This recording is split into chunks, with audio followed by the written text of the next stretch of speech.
आदाब सत श्री अकाल। मैं जतिंदर लक्की तुहाडे आप ਨੂੰ लगातार कवरेज दिखा रहे हैं राजपुरा विच जो इलैक्शन का माहौल चल रहा है।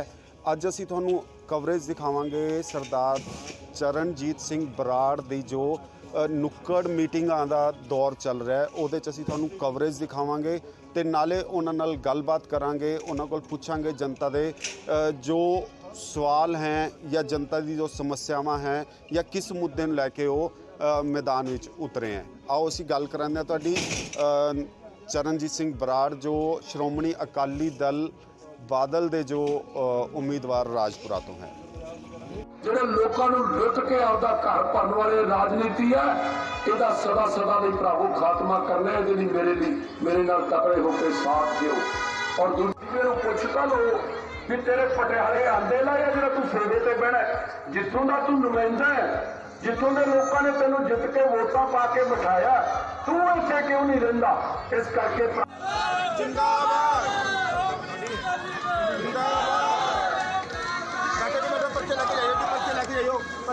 डॉक्टर साहब, जिद्दां इस टाइम चुनावी माहौल एकदम भखिया होया है और प्रचार भी जोरां ते है, ते अज तुसीं इत्थे पहुंचे हो, तुहाडा किस तरह फील हो रहा है सर?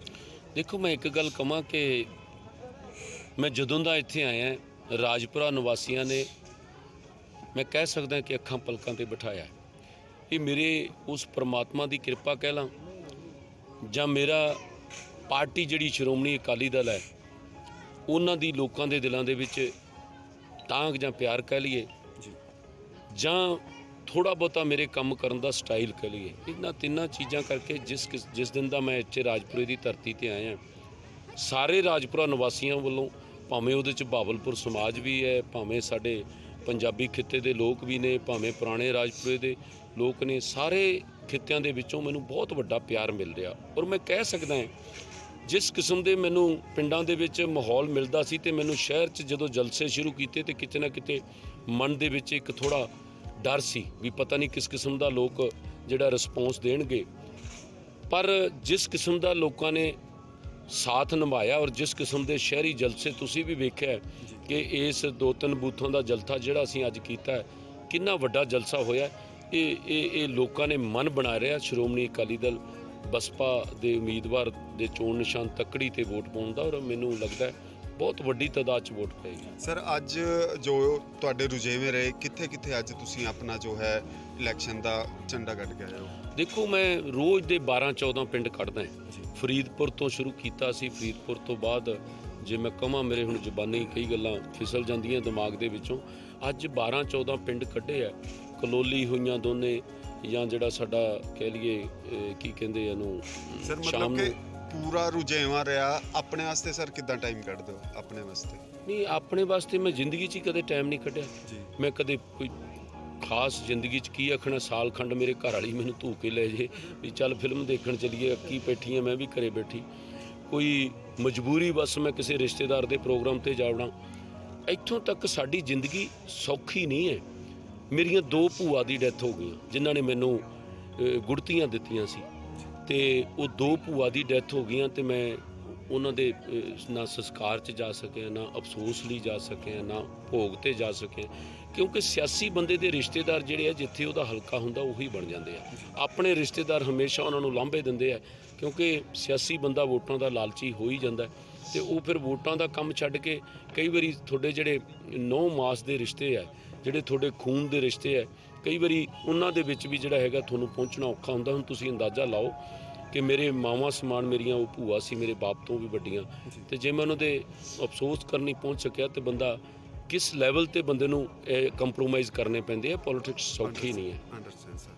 ते सर, अज एक बड़ा ही मतलब कि होया है कि जिस तरह गढ़ी साहब पहले नाराज़ सीगे, फिर बादल साहब आए, उन्होंने मतलब पैचअप करा के गए, अज फिर उन्होंने अकाली दल छड्ड के बीजेपी ज्वाइन कर ली है। सर, ਇਹਦੇ ਨਾਲ ਕੀ लगता है कि ਆਪਾਂ ਨੂੰ कुछ फर्क पएगा? सर, देखो, मैनूं हैरानी हुई कल दी रात के 12:30 बजे वो मेरे घरे बैठ के साडे नाल रोटी खा के गए और बच्चों की सौं पा के गए कि मैं बड़ा संसीयरली थोड़े नाल चल रहा। हालांकि असीं उन्होंने 10 बंदियां की लिस्ट दी कि आ तेरे तेरे तेरे बंदे है, ये आ भी ਖੱਬੇ ਚੱਲਿਆ ਫਿਰਦਾ, ਆਹ ਵੀ ਸੱਜੇ ਚੱਲਿਆ ਫਿਰਦਾ, ਤਾਂ ਉਹਨਾਂ ਨੇ ਸਫਾਈ ਦੇਣ ਦੀ ਕੋਸ਼ਿਸ਼ ਕੀਤੀ।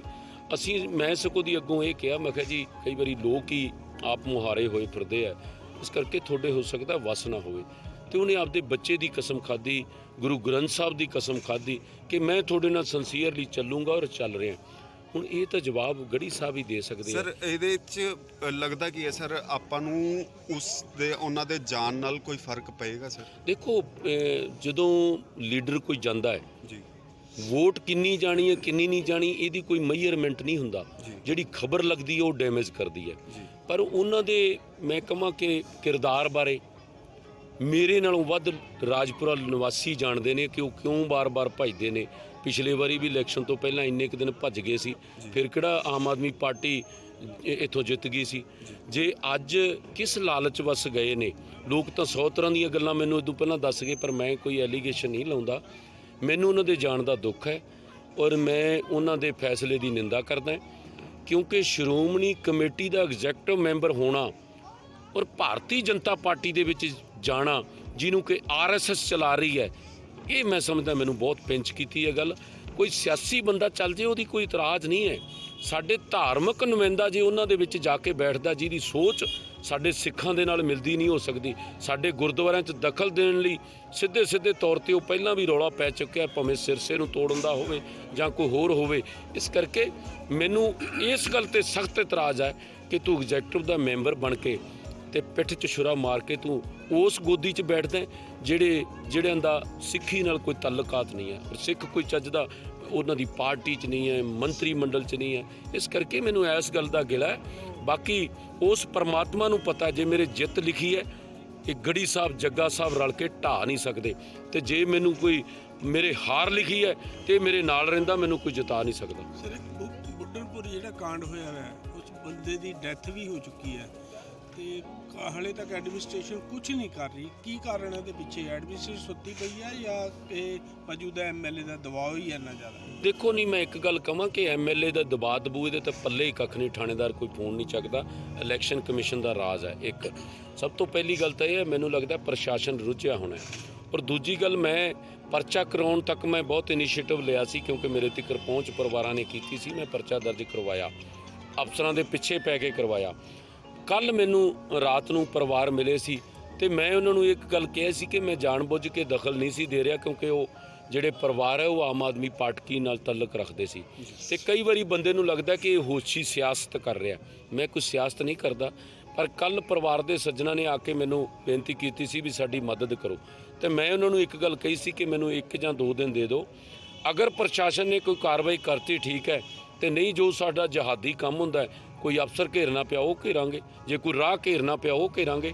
ਪਰ ਇਹ ਬਰਦਾਸ਼ਤ ਦੇ ਕਾਬਲ ਨਹੀਂ ਹੈ ਕਿ ਕੋਈ ਗੁੰਡਾਗਰਦੀ ਕਰੇ, ਉਹ ਵੀ ਇਲੈਕਸ਼ਨ ਦੇ ਮਾਹੌਲ ਦੇ ਵਿੱਚ। ਮੈਂ ਵਿਰੋਧੀ ਪਾਰਟੀਆਂ ਨੂੰ ਹੱਥ ਜੋੜ ਕੇ ਬੇਨਤੀ ਕਰਦਾ ਕਿ ਕਿਰਪਾ ਕਰਕੇ ਸਾਡਾ ਇਹ ਰਾਜਪੁਰਾ ਸਾਰਿਆਂ ਦਾ ਸਾਂਝਾ ਹੈ ਔਰ ਵੋਟਾਂ ਆਉਂਦੀ ਜਾਣੀ ਚੀਜ਼ ਹੈ। ਇਹ 8 ਦਿਨਾਂ 'ਚ ਸਮਾਪਤ ਹੋ ਜਾਣਗੀਆਂ। 5 ਸਾਲ ਸਾਰਾ ਭਾਈਚਾਰਾ ਕਾਇਮ ਰਹਿਣਾ ਚਾਹੀਦਾ ਹੈ। ਇਹ ਛੋਟੇ ਨੁਕਸਾਨਾਂ ਤੋਂ ਜਾਨਾਂ ਤੱਕ ਚਲੀਆਂ ਜਾਣੀਆਂ, ਇਹ ਵੱਡੇ ਨੁਕਸਾਨ ਹੋ ਜਾਂਦੇ ਆ ਜੇ ਇੱਕ ਵਾਰੀ ਫੱਟ ਪੈ ਜਾਂਦੇ ਆ, ਭਾਵੇਂ ਉਹ ਗਾਲ ਦਾ ਵੀ ਹੋਵੇ ਤੇ ਭਾਵੇਂ ਕਿਸੇ ਮਾਰੂ ਹਥਿਆਰ ਦਾ ਹੋਵੇ, ਇਹ ਮੁੜ ਕੇ ਮਿਟਦੇ ਨਹੀਂ ਹੈ। ਇਸ ਕਰਕੇ ਸਾਨੂੰ ਇੱਕ ਦੂਜੇ ਦੇ ਤੱਥ ਪੇਸ਼ ਕਰੋ, ਜਨਤਾ ਦੇ ਸਾਹਮਣੇ ਰੱਖੋ। ਜੇ ਜਨਤਾ ਉਹਨੂੰ ਮੰਨਦੀ ਹੈ ਨਹੀਂ ਮੰਨਦੀ ਹੈ, ਜਨਤਾ ਤੇ ਛੱਡ ਦਿਓ। ਪਰ ਸਾਨੂੰ ਭਰਾਵਾਂ ਨੂੰ ਲੜਾਉਣ ਵਾਲਾ ਕੰਮ ਜੋ ਇੱਥੋਂ ਦਾ ਕਾਂਗਰਸੀ ਜ਼ਾਲਮ MLA ਹੈ, ਮੈਂ ਉਹਨੂੰ ਜ਼ਾਲਮ ਕਹੂੰਗਾ, ਕਿਉਂਕਿ ਪਹਿਲਾਂ ਹੀ ਬਹੁਤ ਜ਼ੁਲਮ ਕੀਤੇ ਹੈ ਤੇ ਤੂੰ ਅੱਜ ਵੀ ਹਲੇ ਤੱਕ ਉਹ ਕਹਿੰਦੇ ਆ ਸੁੱਭੀ ਮੱਚ ਗਈ ਤੇ ਵੱਟ ਨਹੀਂ ਗਿਆ। ਮੈਂ ਬੜਾ ਨਾ ਜੀ ਬਰੀਕੀ 'ਚ ਇਲੈਕਸ਼ਨ ਨੂੰ ਦੇਖ ਰਿਹਾ। ਇਹਦੇ ਕੋਲ 60-62 ਹਜ਼ਾਰ ਵੋਟ ਸੀ, ਅੱਜ ਮੈਂ ਕਹਿ ਸਕਦਾ ਕੁੱਲ 27 ਹਜ਼ਾਰ ਵੋਟ ਰਹਿ ਗਈ ਹੈ। 32-35 ਹਜ਼ਾਰ ਵੋਟ ਟੁੱਟਣ ਤੋਂ ਬਾਅਦ ਵੀ ਇੰਨੀ ਆਕੜ ਬੰਦੇ 'ਚ ਕਿ ਜੇ ਕੋਈ ਵਿਰੋਧੀ ਧਿਰ ਦੇ ਝੰਡੇ ਲਾਉਂਦੇ ਫਿਰਦੇ ਆ ਮੁੰਡੇ, ਤੇ ਤੁਸੀਂ ਉਹਨਾਂ ਨੂੰ ਕੁੱਟਣ ਹੀ ਪੈ ਜਾਓ, ਤੁਸੀਂ ਉਹਨਾਂ ਨੂੰ ਮਾਰਨ ਤੱਕ ਹੀ ਤੁਲ ਜਾਓ। ਇਹ ਮੇਰਾ ਖਿਆਲ ਹੈ ਕਿ ਬਹੁਤ ਨਿੰਦਣਯੋਗ ਵਰਤਾਰਾ ਹੈ, ਪਰ ਇਹਦਾ ਕੰਮ ਨਿਮੇੜ ਦਿਆਂਗੇ। ਇਹ ਗੁੰਡਾਗਰਦੀ ਵਾਲੀ ਸਿਆਸਤ ਖਤਮ ਕਰ ਦਿਆਂਗੇ।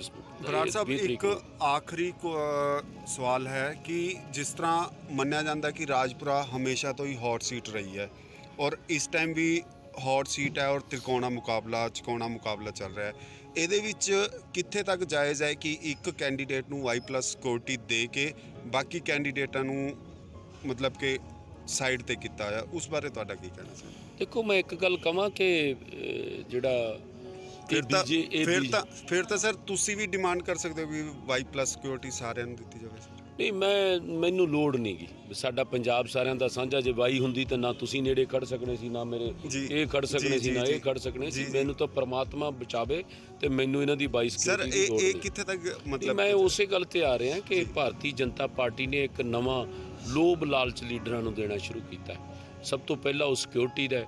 ਦੂਜੀ ਮੈਨੂੰ ਤਾਂ ਇਹ ਵੀ ਪਤਾ ਲੱਗਿਆ ਕਿ ਮੋਟੀਆਂ ਪੈਸੇ ਦੀਆਂ ਖੇਪਾਂ ਦਿੰਦੇ ਆ ਉਹ, ਕਿਉਂਕਿ ਪੰਜਾਬ 'ਚ ਵੈਸੇ ਤਾਂ ਪੈਰ ਹੀ ਨਹੀਂ ਲੱਗਦੇ। ਖਾਸ ਕਰਕੇ ਰਾਜਪੁਰੇ ਦੇ ਵਿੱਚ ਅਸਲ ਬੀਜੇਪੀ ਨੇ ਜੱਗੇ ਨੂੰ ਵੋਟ ਨਹੀਂ ਪਾਉਣੀ। ਉਹਨਾਂ ਨੂੰ ਤਾਂ 2 ਵਾਰੀ ਬੀਜੇਪੀ ਨੂੰ ਤਾਂ ਪਹਿਲਾਂ ਹਰਾਇਆ। ਰਾਜ ਖੁਰਾਣਾ ਜੀ ਇਸ ਦੁਨੀਆ ਤੇ ਨਹੀਂ ਹੈ, ਸ਼ਰੀਫ ਬੰਦੇ ਸੀ। ਇਹ ਵੱਖਰੀ ਗੱਲ ਹੈ, ਅਕਾਲੀ ਦਲ ਦੇ ਬੰਦਿਆਂ ਨੂੰ ਮੂੰਹ ਨਹੀਂ ਸੀ ਲਾਉਂਦੇ, ਪਰ ਸ਼ਰੀਫ ਬੰਦੇ ਸੀ। ਪਹਿਲਾਂ ਉਹਦੀ ਪਿੱਠ 'ਚ ਛੁਰਾ ਮਾਰ ਕੇ ਉਹਨੂੰ ਹਰਾਇਆ। ਫਿਰ ਅਗਲੇ ਵਾਰੀ ਸੌਦਾ ਫੇਰ ਮੁੱਕ ਗਿਆ ਹਰਦਿਆਲ ਨਾਲ ਕਿ ਐਤਕੀ ਤੈਨੂੰ ਮਦਦ ਕਰੇ ਨਹੀਂ ਸਰਨਾ, ਐਤਕੀ ਤੈਨੂੰ ਖੜੇ ਹੋਣਾ ਪੈਣਾ ਕਿਉਂਕਿ ਸਰਕਾਰ ਬਣਨੀ ਹੈ। ਜਦੋਂ ਸਰਕਾਰ ਬਣ ਗਈ ਤੈਨੂੰ ਨਾਲ ਮਿਲਾ ਲਾਂਗੇ ਤੇ ਇਕੱਠੇ ਬਹਿ ਕੇ ਲੁੱਟਾਂਗੇ। ਉਹੀ ਕੀਤਾ, ਪਿੱਠ 'ਚ ਛੁਰਾ ਮਾਰ ਕੇ ਗਰੇਵਾਲ ਨੂੰ ਹਰਾਇਆ ਤੇ 5 ਸਾਲ ਦੋਨੋਂ ਮੂੰਹ ਬੋਲੇ ਪਿਓ ਪੁੱਤਾਂ ਨੇ ਰਲ ਕੇ ਲੁੱਟਿਆ ਲੋਕਾਂ ਨੂੰ। ਤੇ ਸਮਾਜ ਦੀਆਂ ਵੋਟਾਂ ਜਿਹੜੀਆਂ ਲਈਆਂ ਸੀ, ਉਹ ਜਿਹੜੇ ਸਮਾਜ ਵਾਲੇ ਲੋਕਾਂ ਨੇ ਵੋਟਾਂ ਹਰਦਿਆਲ ਨੂੰ ਨਹੀਂ ਪਾਈਆਂ ਸੀ, ਜੱਗਾ ਨਾਲ ਹੀ ਬੈਠਾ ਸੀ ਨਾ ਆਪਣੇ ਮੂੰਹ ਬੋਲੇ ਪਿਓ ਦੇ। ਜਦੋਂ ਸਮਾਜ ਦੇ ਲੋਕਾਂ ਨੂੰ ਕੁੱਟਿਆ ਜਾ ਰਿਹਾ ਸੀ, ਲੁੱਟਿਆ ਜਾ ਰਿਹਾ ਸੀ ਔਰ ਉਹਨਾਂ ਦੇ ਬਿਜ਼ਨਸ ਤੰਗ ਕੀਤੇ ਜਾ ਰਹੇ ਸੀ, ਫਿਰ ਨਹੀਂ ਬਚਾ ਪਾਇਆ। ਇਸ ਕਰਕੇ ਨਾ ਤਾਂ ਸਮਾਜ ਉਸ ਤਰ੍ਹਾਂ ਖੁੱਲ੍ਹ ਕੇ ਵੋਟ ਪਾਵੇ ਕਿਉਂਕਿ ਪਿਛਲੇ ਵਾਰੀ ਸਮਾਜ ਨੂੰ ਵੇਚਿਆ ਸੀ ਇਹਨੇ, ਤੇ ਨਾ ਬੀਜੇਪੀ ਅਸਲ ਬੀਜੇਪੀ ਇਹਨੂੰ ਵੋਟ ਪਾਵੇ ਕਿਉਂਕਿ ਬੀਜੇਪੀ ਦਾ ਨੁਮਾਇੰਦਾ ਹੀ ਨਹੀਂਗਾ। ਇਸ ਕਰਕੇ ਇਹ ਲਿਫਾਫਾ ਹੈ, ਬਹੁਤ ਜ਼ੋਰ ਨਾਲ ਢੋਲ ਖੜਕੂਗਾ ਕਿ ਪਤਾ ਨਹੀਂ ਜਿੱਤ ਗਿਆ ਕਰ ਗਿਆ। ਇਹ 18-19 ਹਜ਼ਾਰ ਤੋਂ ਵੱਧ ਇਹਨੂੰ ਵੋਟ ਨਹੀਂ ਪੈਣੀ। ਮੇਰੀ ਗੱਲ ਅੱਜ ਭਾਵੇਂ ਤੁਸੀਂ ਲਿਖ ਲਓ। 1-2 ਹੋਰ ਕਾਰਨ ਬਣ ਸਕਦੇ ਆ, ਜੇ ਕੋਈ 1000-2000 ਵੋਟ ਵਧੀ। ਸਾਰਾ 100 ਬੂਥ ਹੈ ਪਿੰਡਾਂ ਦਾ, ਇਹਨੂੰ 2000 ਵੋਟ ਨਹੀਂ ਪੈਣੀ। ਸ਼ਹਿਰ 'ਚ ਤੁਹਾਨੂੰ ਪਤਾ ਹੈ ਬਹਾਵਲਪੁਰ ਸਮਾਜ ਦੀ 8-9 ਹਜ਼ਾਰ ਵੋਟ ਲੈ ਜਾਊਗਾ, ਬਾਕੀ ਸ਼ਹਿਰ 'ਚੋਂ ਲਾ ਲਓ 16-17-18 ਤੋਂ ਹੱਦ ਦੀ ਵੋਟ ਵੱਧ ਨਹੀਂ ਸਕਣੀ, ਜਿੱਥੇ ਮਰਜ਼ੀ ਭੱਜ ਲੈ। ਸਰ ਹਲਕਾ ਰਾਜਪੁਰਾ ਵਾਸੀਆਂ ਨੂੰ ਤੁਹਾਡੇ ਵੱਲੋਂ ਕੀ ਅਪੀਲ ਹੈ ਸਰ? ਮੇਰੀ ਸਾਰੇ ਹਲਕਾ ਨਿਵਾਸੀਆਂ ਨੂੰ ਇਹੀ ਅਪੀਲ ਹੈ ਕਿ ਮੈਂ ਬੜੀ ਇਮਾਨਦਾਰੀ ਤੇ ਦਿਆਨਤਦਾਰੀ ਨਾਲ ਇਲਾਕੇ ਦੀ ਸੇਵਾ ਕਰੂੰਗਾ।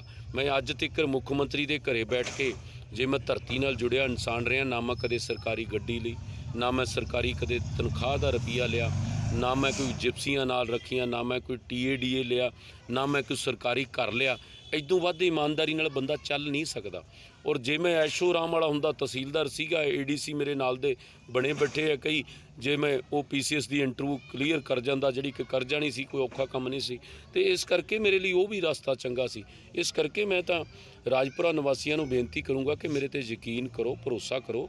ਮੈਂ ਤੁਹਾਡਾ ਜਿਹੜੇ ਹਮ ਉਮਰ ਨੇ ਉਹਨਾਂ ਦਾ ਭਰਾ ਬਣ ਕੇ, ਜਿਨ੍ਹਾਂ ਤੋਂ ਮੈਂ ਵੱਡਾ ਹੈ ਉਹਨਾਂ ਦਾ ਵੱਡੇ ਭਰਾਵਾਂ ਵਰਗਾ, ਔਰ ਜਿਹੜੇ ਮੇਰੇ ਤੋਂ ਵੱਡੇ ਨੇ ਉਹਨਾਂ ਦਾ ਪੁੱਤ ਬਣ ਕੇ ਇਸ ਹਲਕੇ ਦੇ ਵਿੱਚੋਂ ਮੈਂ ਲੋਕਾਂ ਦੀ ਪ੍ਰੋਟੈਕਸ਼ਨ ਕਰੂੰਗਾ। ਇੱਕ ਰਾਮ ਰਾਜ ਲੈ ਕੇ ਆਊਂਗਾ, ਨਾ ਕਿ ਗੁੰਡਾ ਰਾਜ ਜਿਹੜਾ ਅੱਜ ਕਾਂਗਰਸ ਪਾਰਟੀ ਦਾ ਚੱਲਦਾ ਹੈ ਜਾਂ ਸਟੋਰੀਆਂ ਦਾ ਜਿਹੜਾ ਰਾਜ ਚੱਲਦਾ ਹੈ, ਉਹ ਸਦਾ ਲਈ ਖਤਮ ਕਰੂੰਗਾ। Thank you sir.